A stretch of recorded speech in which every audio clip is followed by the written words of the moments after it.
Bienvenue dans Octobre Obscur, jour 26. J'espère que vous allez bien. On se retrouve aujourd'hui pour 3 histoires vraies ou fausses, mais flippantes. Et c'est parti.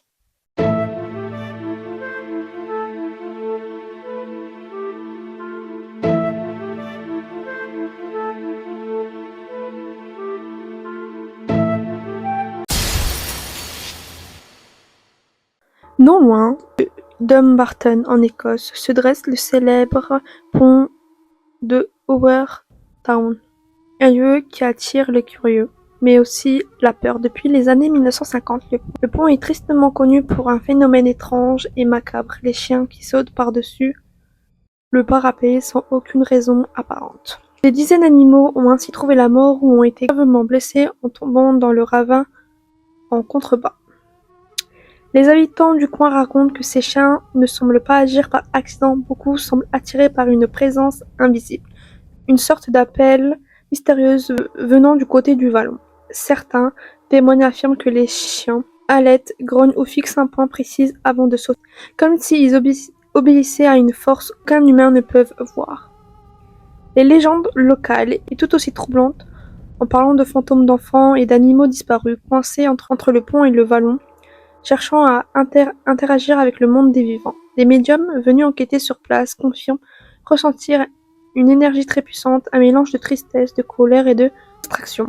Selon eux, cette énergie perturbait les animaux sensibles, les poussant à se comporter de manière irrationnelle, comme si le pont lui-même était un passage vers un autre monde.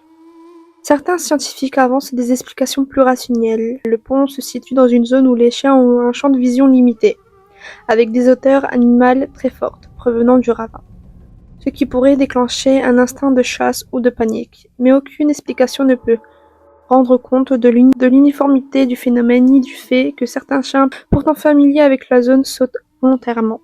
Aujourd'hui, le pont de Howard Town reste un lieu mystère. Les habitants conseillent aux promeneurs de tenir leurs chiens en laisse, car le danger est réel et l'aura de mystère du pont continue de fasciner les amateurs du paranormal. Ce lieu fait partie de ces endroits où l'on sent que le monde visible et invisible se côtoient, où la frontière entre la raison et l'inexplicable semble mince, et où la curiosité peut coûter cher, même pour nos compagnons à quatre pattes. En Californie, non loin de San Jose, se dresse une demeure qui semble tout droit sortie du cauchemar, la maison Winchester, construite par Sarah Winchester, veuve de l'inventeur des célèbres fusils Winchester. Cette gigantesque maison est un véritable labyrinthe de couloirs sans fin, escaliers menant nulle part et des portes donnant sur des murs. L'histoire raconte que Sarah croyait être hantée par les esprits des victimes des fusils de son mari. Convaincue que ces âmes réclament justice ou vengeance, elle aurait décidé de construire sans cesse de nouvelles pièces, agrandir les ailes de la maison, ajouter des escaliers et des couloirs sans fin. Tout cela pour apaiser les esprits et détourner leur colère. La construction aurait duré 24 heures sur 24, 7 jours sur 7, pendant près de 38 ans jusqu'à sa mort en 1922. Les visiteurs et les guides racontent des phénomènes troublants, des bruits de pas dans les pièces vides, des portes qui s'ouvrent et se ferment toutes seules, des escaliers qui semblent bouger ou disparaître dans le vide. Certains disent avoir vu une silhouette féminine en noir glissant dans les couloirs, probablement Sarah elle-même, veillant sur sa demeure pour protéger sa famille des esprits.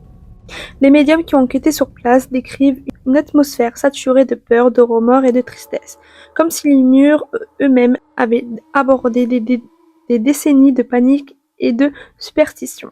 Chaque pièce est différente. Certaines sont petites et sombres, d'autres vastes et labyrinthiques, avec des fenêtres donnant sur l'étrange angle ou sur le vide. Les visiteurs confient souvent avoir ressenti un froid glacial inexpliqué ou l'impression d'être observés alors qu'ils étaient seuls.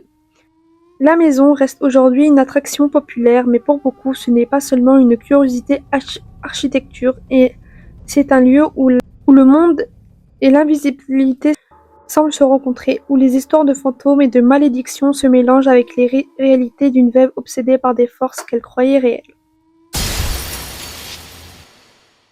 Cette histoire-là, elle vient de TikTok. Et je voulais trop vous la raconter parce que je la trouve super bien. Cette histoire se passe au Gabon, un pays rempli de mystères, de légendes et de récits paranormaux transmis de génération en génération. Et croyez-moi, ce que vous allez entendre aujourd'hui va vous faire réfléchir à 2 fois avant d'ouvrir votre porte la nuit. À l'époque, Aline avait une vingtaine d'années. C'était une fille joyeuse, sociale, qui aimait sortir, danser, rigoler avec ses amis. Elles étaient inséparables. Ce soir-là, elle avait passé la soirée au Roller Space, un endroit très connu à Libreville. Elles aimaient danser, rire, profiter. Vers 3 heures du matin, elles se sont décidées de rentrer. Elle marchait tranquillement dans les rues, un peu fatiguée quand elle croisa Patrick, le grand frère d'un de leurs amis. Il les arrête et leur dit d'un ton sérieux: Les filles, il est tard, rentrez maintenant. On ne sait jamais sur qui on peut tomber la nuit. Elle rigole un peu, mais au fond, elle savait qu'il avait raison. Elle décide donc d'aller dormir tous ensemble chez Nadine, l'une d'entre elles. Le quartier de Nadine est un peu isolé, beaucoup d'arbres, pas beaucoup de lumière, presque comme une mini-forêt. Les maisons sont espacées. Le silence est lourd, mais elles ne s'inquiètent pas trop, elles sont en groupe et tout semble calme. Arrivée devant la maison, elle frappe plusieurs fois à la porte. L'oncle de Nadine, qui vit là, met du temps à venir ouvrir.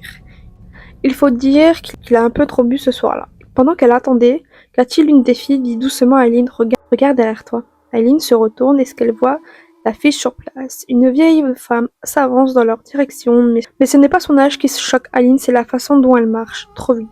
Beaucoup trop vite pour une femme âgée. Et sur son dos, elle porte un grand panier en osier.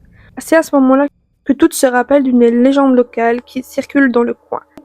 On raconte qu'une vieille femme, qu'on appelle la femme au panier, erre la nuit dans certaines zones du Gabon. Elle frappe aux portes, demande à boire d'une voix calme et polie, mais si quelqu'un a le malheur de lui ouvrir, il meurt quelques heures plus tard. La peur monte d'un coup, les filles sont paralysées, le cœur battant tout en rond. L'oncle finit enfin par ouvrir la porte, et elles se précipitent à l'intérieur sans même lui expliquer ce qu'elles ont vu. Elle verrouille la porte, mais à peine quelques secondes plus tard, toc, toc, toc. Des coups ressonnent, lents, insistants, glaçants. L'oncle fronce les sourcils, surpris, puis une voix étouffée féminine s'élève de l'autre côté.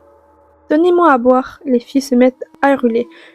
L'oncle recule tétanisé.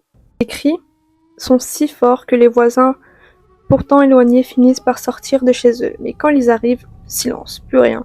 Plus de coups, plus de voix, plus de vieilles femmes. Juste la nuit, le vent et la peur. Aujourd'hui, Aline se souvient de cette nuit comme si c'était hier. Personne n'a jamais su qui c'était cette femme.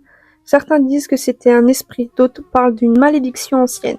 Mais depuis ce jour-là, une seule règle reste gravée dans leur mémoire: ne jamais ouvrir la porte à une inconnue, surtout quand elle demande un verre d'eau en pleine nuit.